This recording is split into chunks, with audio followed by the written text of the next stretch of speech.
A história dos processos seletivos para o ensino superior no Brasil começa no início do século XX, quando as primeiras escolas e universidades foram fundadas. Até a década de 1950, o vestibular passou por diferentes fases. Na Universidade Federal de Minas Gerais, a seleção era realizada por meio de provas escritas e testes orais.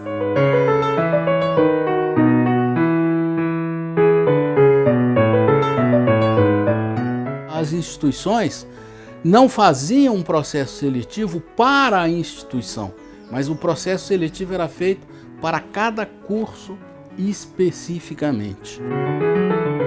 O vestibular era sui generis, porque tinha a parte de prova escrita e tinha uma prova oral. Eram professores da faculdade que formavam uma banca examinadora e os professores faziam perguntas para a gente. As matérias eram Química, Física e Biologia.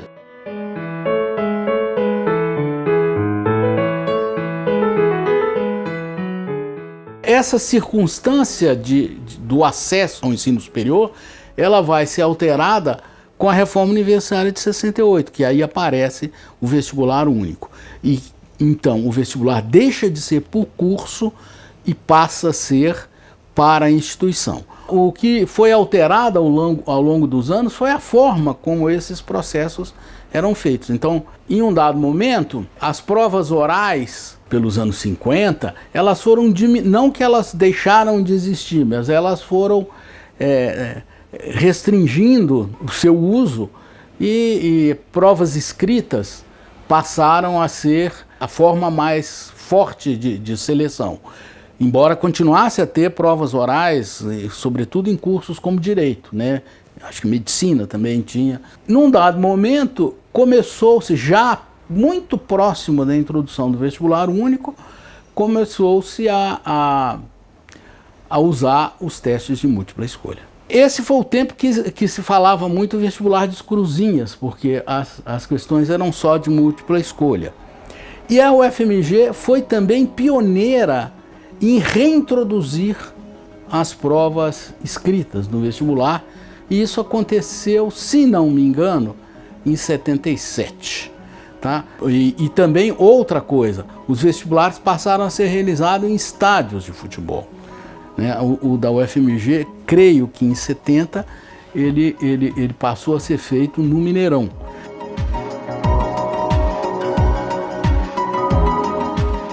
O vestibular era numa única etapa, no vestibular único no começo, e passou a ter duas etapas.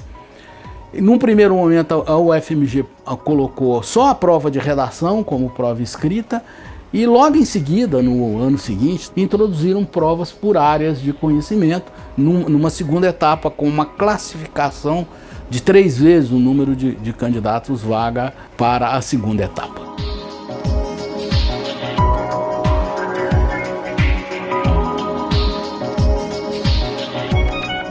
Na primeira década dos anos 2000, um estudo realizado pelo Conselho Universitário da UFMG mostrou que alunos vindos de escolas públicas não ingressavam na universidade devido a uma pequena diferença de pontos em relação aos candidatos vindos do ensino privado. Na tentativa de tornar o ingresso mais equilibrado, a UFMG instituiu a política de bônus, pela qual alunos que cursavam os 7 últimos anos em escolas públicas tinham suas notas acrescidas em mais 10%. Aqueles que se autodeclaravam negros ganhavam mais 5%. A política de bônus, ela foi muito bem sucedida no seu propósito de esses cursos de grande seletividade social passaram a ter uma população de candidatos que vinham de estratos sociais inferiores, que tinham feito todo o seu estudo na escola pública. Então foi muito bem sucedida, mas ela durou pouco tempo, porque veio pouco depois a lei de cotas.